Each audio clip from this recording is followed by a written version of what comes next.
Welcome to the Diverse Minds podcast, where we give you the tips, tools, and techniques you need to be a mentally healthy and inclusive leader. Each week, you'll hear about a variety of topics linked to mental health, well-being, and diversity that will enhance both your professional practice and personal well-being. Welcome to the 278th episode of the award-winning Diverse Minds podcast. On today's episode, as part of Stress Awareness Month, I'm going to be talking about the stress of sharing your data, in particular, equal ops information at work. Don't forget the podcast is now fortnightly, but if you're missing weekly content, you have 5 years worth of podcasts to reflect back on. And if you want my handy guide that lists the episodes with a clickable link, you can get it at bit.ly/DMPG23. In the last episode, number 277, I spoke about why your workplace shouldn't be a family and how this causes stress at work. If you missed it, you can go back and catch it up. And I wanted to talk about data because this comes up time and time again. Our personal data has become a free-for-all, from logging into TV channels, entering competitions, and providing meter readings. However, capturing equal ops data, that is data also known as equality or diversity data, is information collected about our protected characteristics, things like gender, sexual orientation, age, ethnicity, religion, etc., to ensure fair and unbiased practices. This data should be collected to monitor and address potential disparities, should be used to shape policies and procedures, and look at where the gaps are and what might be going on, and of course, to ensure compliance with legal requirements.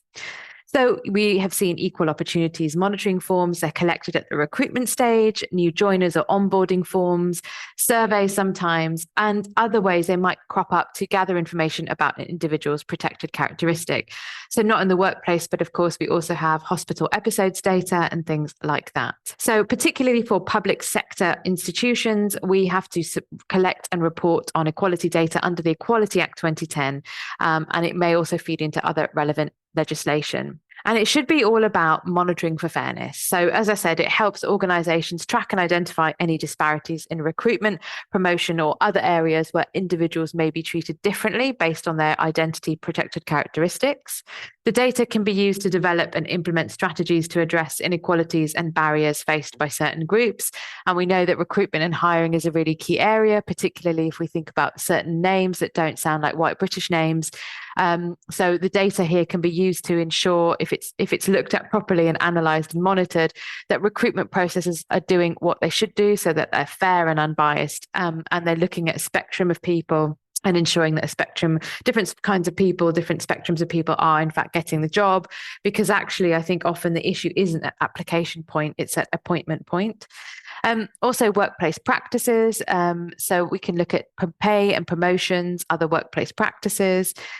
But also remember that data protection, it's got to comply with data protection laws like GDPR. So this will include things like obtaining consent, ensuring data security through processes, only collecting what is necessary and anonymizing it. And of course, this is really crucial when it comes to application forms. Okay, so this might sound well and good, but so what's the actual problem here? Well, there are many holes in data. So any organization, pretty much, I don't think there are any organizations that have a perfect data profile or track record, because it can be really stressful to complete equal opportunities monitoring forms, because some people can be triggered, it can be sensitive nature of the questions, and the potential for privacy concerns. I know that many people are really concerned about this. So because of the kind of data that's being collected, there are people who find this obtrusive, uncomfortable, not appropriate. Why do you need to know this? And also how the data is then protected and stored, and especially if individuals are worried about potential discrimination and the data being used for hiring decisions. I also know that sometimes people feel their data will be used against them in some way. So the key areas then, that the reason this is a challenge and the reason that this problem affects people is around, privacy concerns. So asking for what people perceive to be personal details, and also details that can be tracked back to them. And people may not want other people to know their sexual orientation, their gender identity, their religion, etc. Now, of course, on these forms, you can state no, do not wish to disclose. So no one has to do it, and it is voluntary, but this can make people feel really worried about their privacy, discrimination fears, emotional burdens. We don't fit neatly as humans into neat boxes. So it can feel very clinical to tick a box about our vivid lived experience. And of course, some aspects of identity stay the same and others change. So for example, someone might have been married and then they're divorced or single, and they don't really want to talk about that, or that can feel quite painful. It may not be a positive experience of divorce. That's one example. Again, someone may acquire an impairment or disability and not really want to disclose or discuss it. It might feel very vulnerable. That's another example. I think there is, in most organizations, a very unclear communication around how data collected will be used and whether it will be handled fairly and confidentially. And indeed, the improvements, people don't really see improvements, so they don't want to share it. And of course, the terminology can be quite confusing or ambiguous or not feel that it fits the needs of a person. So some forms might use terminology or categories that staff members don't understand or identify with, and then people give up completing it or think, oh, I'll do it later, and then they don't do it, which, is understandable. So I really hope you're enjoying the content of the podcast and want to keep up to date. If you do, then why not join my newsletter? When you join my mailing list, you'll receive my white paper on inclusive language and mental health. And that link is bit.ly/ILMHCK. So we've highlighted the challenges. We've highlighted why people might not want to complete the forms. This gives us a Swiss cheese profile of data that we have in an organization. So as equality or HR practitioners, it can make it quite difficult in reporting, but also thinking about, well, where are the gaps? Who do we need to serve? What do we need to do better? So in order to get a better data profile, what might organizations need to do? And I think the first one is about explaining the purpose. So clearly communicating, and even if you think you've done it, do another campaign, start from scratch, do it again. Why the data is being collected, how it will be used, and the benefits of having accurate data. I'm not sure that everyone understands that. So you could explain why it helps and how it helps identify potential inequalities and inform policies.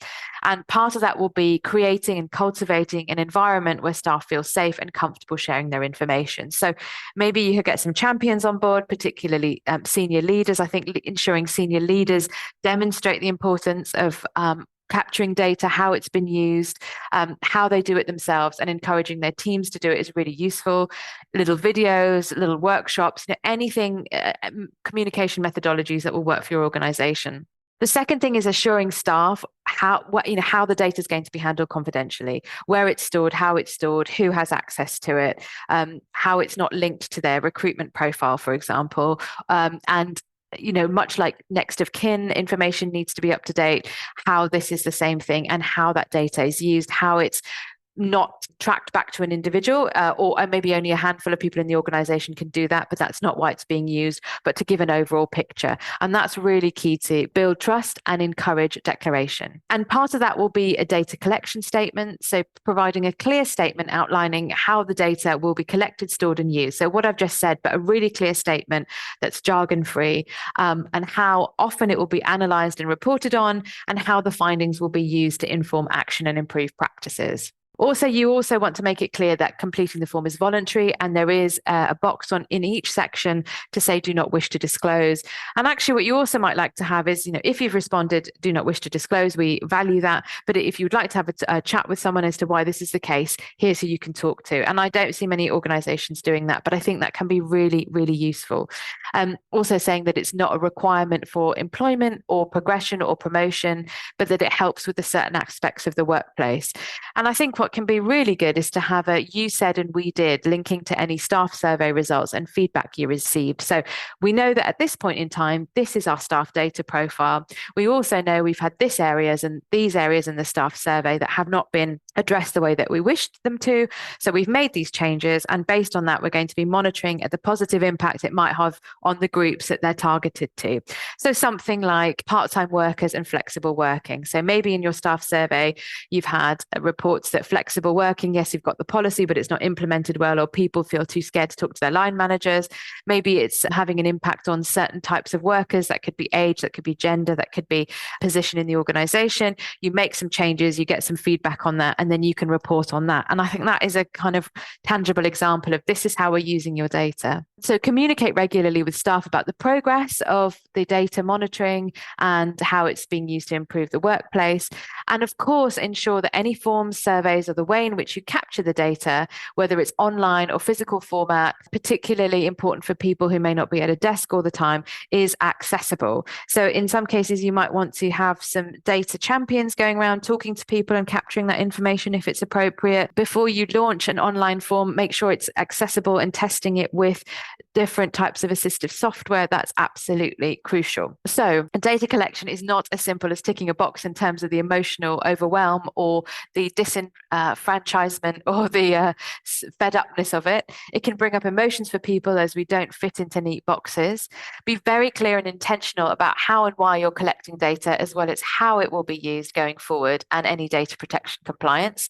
And tell people how the data is shaping new ways of doing things and making more equitable environments. So creating an equitable environment is not only beneficial for individual employees, but also boosts morale, engagement, and retention across an organization. If you're looking to foster a positive wellbeing culture and would like guidance on creating strategies tailored to your team's needs, Diverse Minds is here to support you. Reach out to explore our training, consultancy, and coaching services to build a healthy, resilient workplace culture. So you can get in touch with me at Layla, Leyla, at diverseminds.co.uk. I really hope you've enjoyed today's shows and, of course, the shows over the last 5 years. And if you have, why not leave me a review on Apple, Spotify, or wherever you listen to your podcast from? I also love to hear from you as listeners, so please do get in touch and let me know. And I've made it really easy for you. There's my SpeakPipe, so it's bit.ly/SPKPDMP. And don't forget my TEDx talk where I talk about the connection between culture, race and mental health. It's just 12 minutes long, and that's bit.ly/TEDxWolves, WOLVESLO. And if you like it, please do leave a positive comment on YouTube, share and like. And there's only one resource for this episode, and that's, again, episode 188, Top 5 Inclusion Mistakes, where I talk about data javelins. So you might want to know more about that in terms of data linking to this episode. So listeners, thank you so much for joining me this month, where we've linked certain subjects to stress awareness. And of course, next month is all about mental health awareness. And this year's theme in the UK is community.